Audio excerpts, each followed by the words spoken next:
This is Gambia24 with me, Sohna Tunkara. A look at our news bulletin.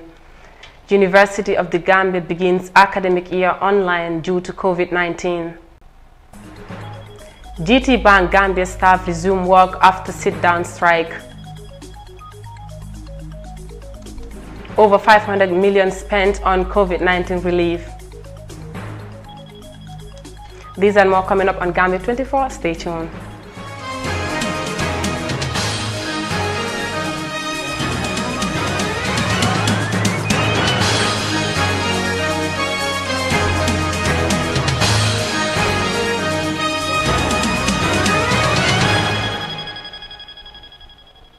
Welcome back and many thanks for joining us.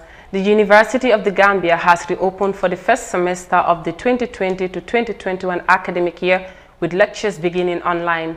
This is because the coronavirus pandemic has so far made it impossible to hold face-to-face lectures in various campuses of the university. Fatmata Kasim has more. Some of the general and divisional requirement courses at the University of the Gambia had more than 100 students at any given time. Holding lectures under such overcrowded classroom is no longer visible because it is impossible for students and lecturers to physically distance. As a result, lectures for the first month are being held completely online, but this will not come without challenges. According to Professor Gomez, the Deputy Vice Chancellor of the University of the Gambia, said the UTG has put in mechanism to facilitate the smooth running of the online classes by providing internet bundles to registered students. It is going to be a hybrid online system compared to last semester. We're going to run more than 800 to thousands of courses to some extent this semester, and we intend to go up to spend at least 1 month. After 1 month, we're going to recall some courses, some lecturers and students to come and continue through face-to-face, that is on campus. But these are going to be the courses that need practicals, and so that they will do their practicals on campus. Okay, and then the venue would have been identified, because by that time we would have known the exact number of registered students, and then from there now we take it up. After spending almost $5.4 million last semester on online lectures, several students face challenges with internet connection, a lack of access to academic materials such as laptop and other gadgets, and late registration. Aissatou Conte, a final year student at the university, said the duration of the online classes ended a month before they could complete their final course last semester, and as a result, an extra session is needed, which the school is reluctant to provide a data bundles for. Facing challenges since day one up to date, because looking at it, I finished last semester, and one of my courses I supposed to do exams during this semester, but we have a 1 month session before we go in for the exams. And as a student right now, I'm not officially registered to be part of this semester, so how can I get my data back? Because it was not my fault that the syllabus were not completed, and obviously it's going to affect me. Unless and until I buy data for myself, or let them give me a free access to have classes. They can deny me for the data, but let them just activate my QCell number so that I can have free access to the GSUTs. Enrolling without having an idea of the online classes, Mamadou Khan, a freshman, hopes that the online classes goes well, since this is his first time having to attend such. I'm never used to it. This is the first time I'm attending online classes, so I'm just hoping it will go fine as time goes on, so we will be able to cope with the situation as things are going. But we had a lot of complaints from our colleagues that have already gone through it because of this, due to some circumstances and conditions affecting them, like the pandemic as well. Because of due to the pandemic, that's why they have to go for online classes. So we are not having interaction with the lecturers, so it have to be on online classes. And the situation, I don't know how it works, so I'm just ambitious to know what things will be. So I'm waiting to see.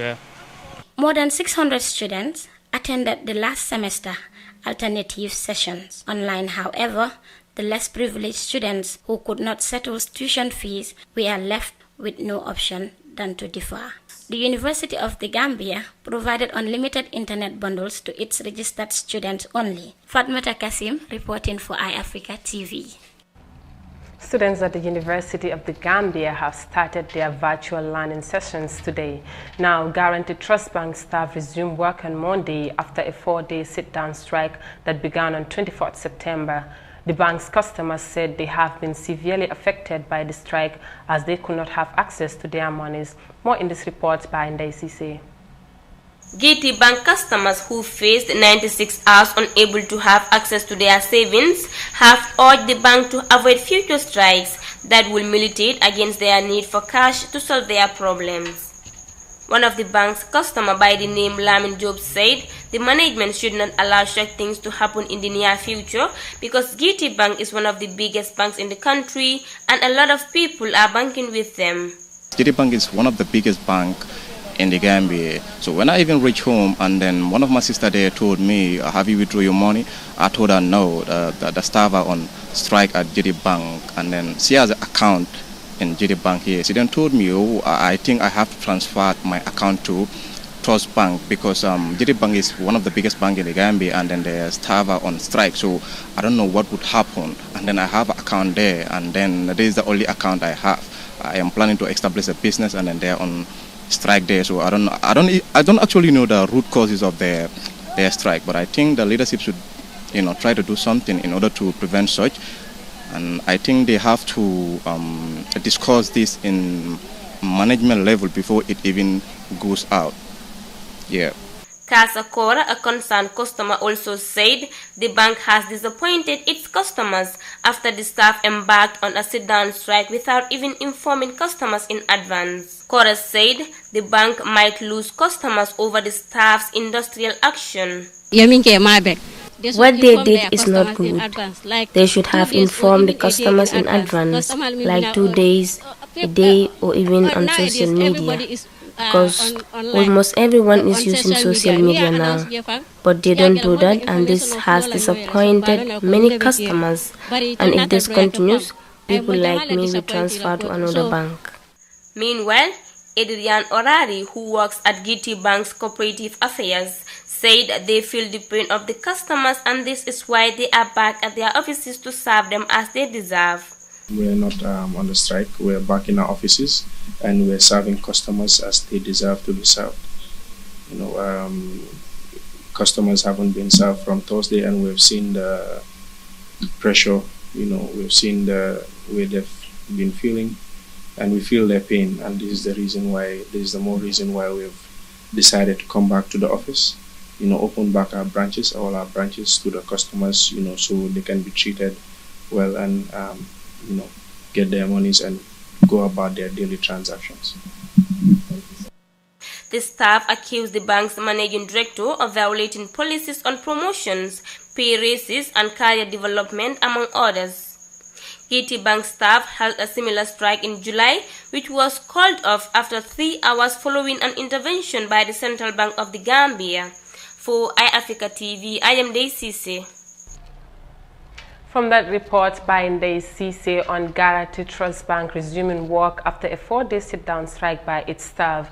Now, since the outbreak of the COVID-19 pandemic in March this year in the Gambia, lives and livelihoods of residents have been seriously affected by the pandemic, thus disrupting both social and economic activities of various sectors in the country.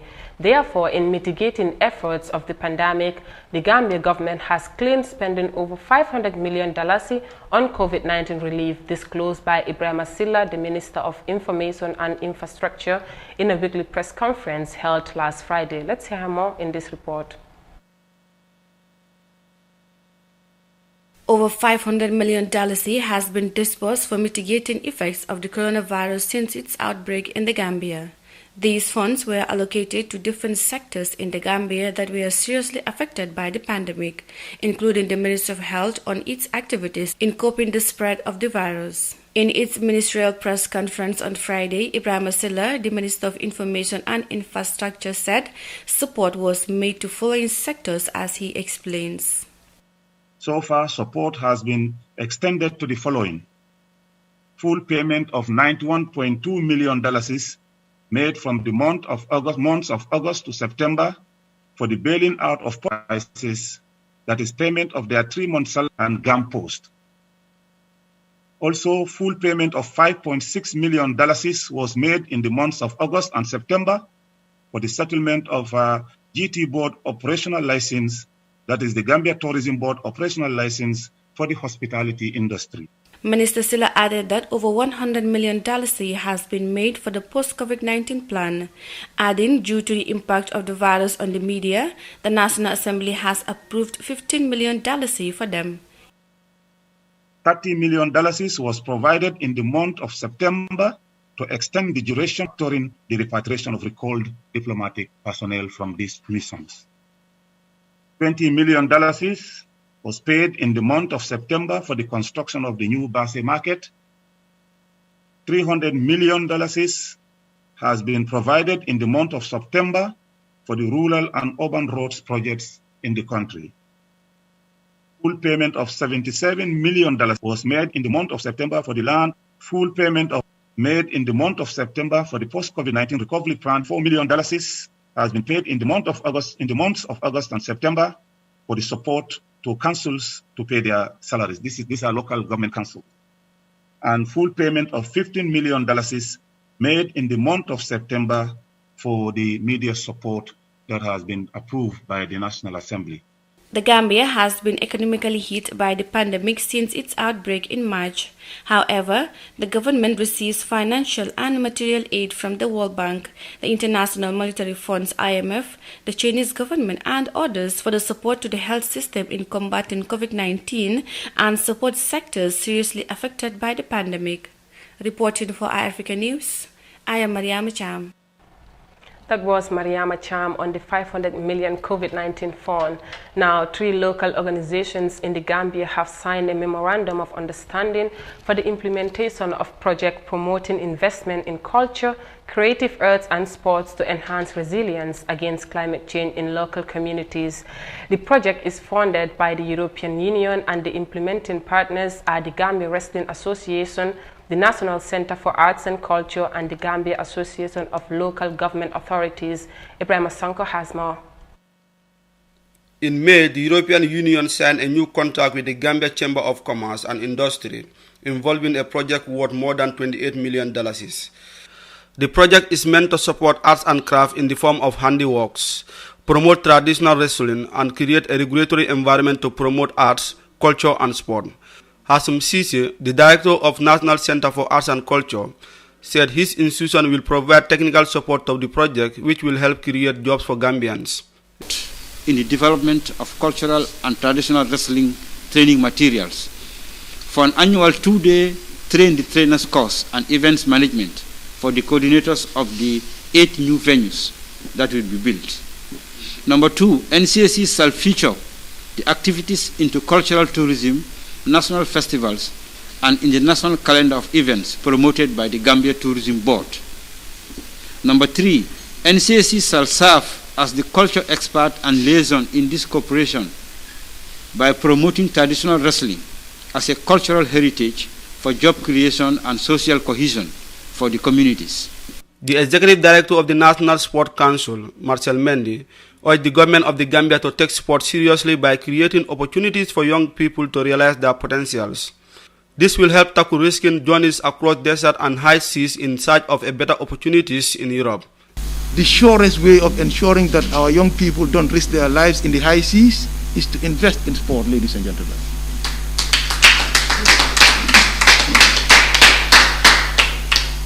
Hardly will there be any business or any employment that will pay someone more than Lionel Messi is paid. Hardly will we ever have a job that will pay someone more than Cristiano Ronaldo is paid. And coming back home, ladies and gentlemen, we have our own footballers, we have our own athletes who are paid, whose 1 week wage is more than even some senior people's 1 year salary.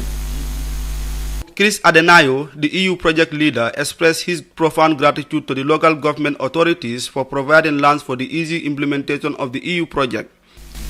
That's why I was so pleased when I heard that Gaga is providing land. And what does this land do? It's going to support the culture, our traditional culture. We are not going to destroy our environment. If we support our traditional culture, it helps the environment around to prosper. Our folklore, our stories, it helps to preserve our environment. It helps to support tourism.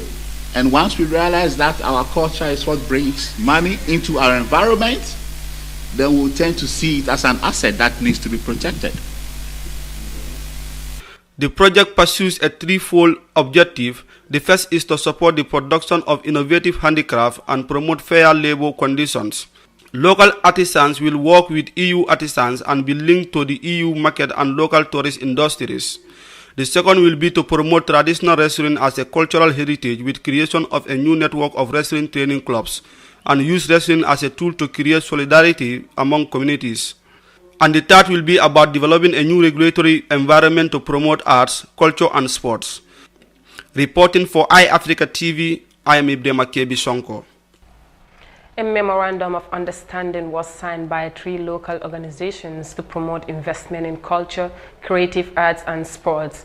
Now from that, Halifa Sallah, the National Assembly member for Serekunda, has called for a sober reflection on the change Gambians voted for and make sure it is not a waste, highlighting some development directions Gambia needs to take towards achieving progress. Honorable Sallah made these deliberations during the National Assembly's debate on President Barrow's State of Nation address in Banjul earlier this week. More of that by Omar Ahmad Toure. Reflecting on the president's speech, Halifa describes 2017 as the dawn, while 2020 as the dusk, adding the $2.4 billion needed in the implementation of the National Development Plan. The government has only $183 million in its coffers. He says President Barrow earlier on expressed gratitude to the Constitutional Review Commission, CRC, for the timely drafting of the Constitution and hoped for its adoption. But Sallah does not understand what happened to the draft Constitution. On the contrary, I see the President anticipating a third republic and had announced it in his speech that what was derailed was anticipated. A success story of the National Development Plan leading us to the beginning of a third republic. How can there be a third republic without a third republican constitution? How can there be a republic without a constitution? He says the Gambia relies on import and export for its economy, with $80 million on the import yearly and $4 million on rice alone, and says the country needs revenue and tax for survival, but he would like the government to help the parliamentarians understand the resource base of the country and the impact COVID-19 had on that resource. We will see the need for greater detail so that we will know, do we need a revised budget? We had supplementary appropriation, $2.8 billion. So as we move, we'll see the thread. Where did we put the money? What did it generate? Did we meet the expectations? This is precisely what this report is supposed to deliver. We need to know how the country is being run, the policies of the country and the administration of the state. That's what we need to know. The Serekunda parliamentarian observes that security sector reform is the key element of a transition process for the Barrow administration, but the German training program and the policy drafting process have been put to a halt. Sallah says Parliament should be informed about the phase of the policy drafting process as the country extends the economic mission and wants a policy nation.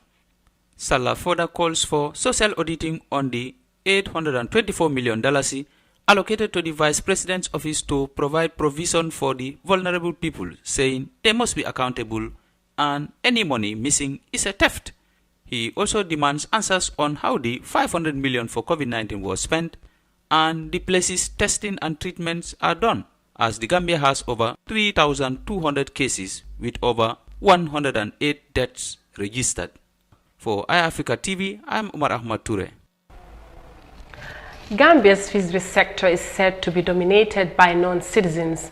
Now the government is encouraging Gambian youth to venture into the fishing. As a result, the Ministry of Fisheries is constructing for the youths to engage in fishing activities.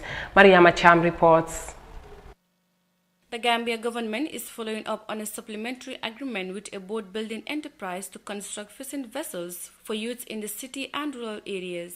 The Jassam enterprise in Bara, North Bank region, which had a contract with the former regime, will build fishing boats, according to the Information Minister Ibrahim Silla. The Department of Fisheries under the Ministry of Fisheries, Water Resources and the National Assembly has finished the construction of 14 fishing boats to encourage Gambian youths to participate in the fishing sector. The construction of the fishing boats is a supplementary agreement on the continuance of the contract between the former regime and Just Company Enterprise located in Bara, North Bank region. Among the beneficiary communities of this project include Bara, Banjul, Salikenye, Kankular, Sambuya, Batokunku, Jurunku, Medina, and Kanuma.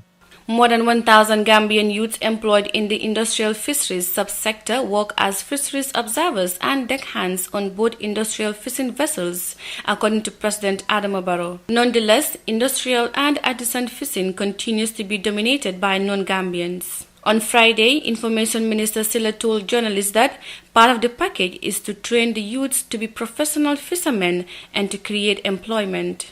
The fishing boats are meant to enable communities to participate effectively in the fishing sector. The boats will increase fish production at the community level, contribute to food security, to generate revenue for the communities, as well as to create employment for the young people in these communities. 2 of the 14 boats will be allocated for monitoring activities against illegal, unregulated and unreported fishing along with the coastal and inland areas, according to the Minister of Fisheries. The fishing boats are meant to enable communities to participate effectively in the fishing sector. Reporting for Africa News, I am Mariama Cham. With that brings this edition of GAMBIA24 with me, Sahna Tunkara, to an end. Please do join my colleague Ibrahim Agay with the news in Wolof shortly. Good evening and bye for now.